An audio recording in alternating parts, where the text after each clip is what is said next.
Hi everyone. This past decade, I traveled to quite a number of countries for my computer gaming conferences. I had a couple in Taipei, I had one in Macau, and then I had a few more in Amsterdam, and then I went to a backgammon tournament in Canada, and then I went to visit some friends in Poland and Japan.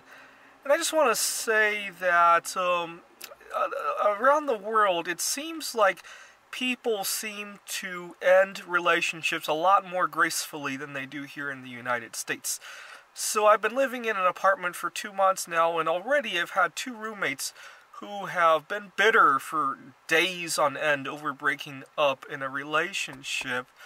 That is not the experience I had over in other countries around the world. So I stayed in a hostel when I was in quite a few of these destinations, and we had a number of long-term residents at all these hostels.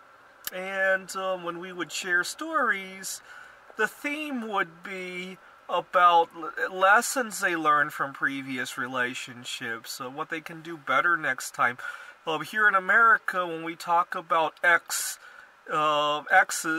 it's always anger and hate and revenge, and that's a theme that I seem to get. The other problem is that when I was in the other countries, especially in Asian cultures, it is a little bit more acceptable on your first date to talk about if you plan on having children.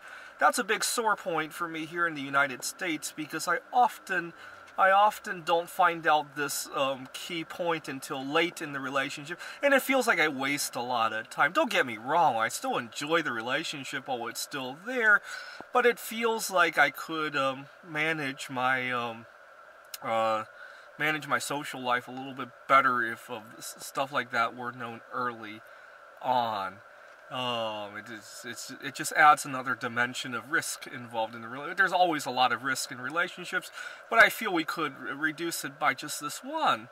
I'm sure there are others that anyone can comment here, but here in America, it's pretty much it's pretty much relationship suicide to ask on the first date, what are your plans on having children? It doesn't feel that way in Asian cultures, so I thought we'd learn a thing or two. I was so upset that this past week I almost wanted to leave the country to go view the lunar eclipse. I was so upset at hearing my roommates talk about breaking up, and you know, it felt like the last week. It felt like the whole New Year's week was like a Taylor Swift week, because all I heard about was angry breakups, just like Taylor Swift used to sing on the radio. So I thought we could learn a lesson or two from that. And I almost wanted to leave the country. I actually looked at booking a flight, but it was a little bit out of my budget. Thanks for watching.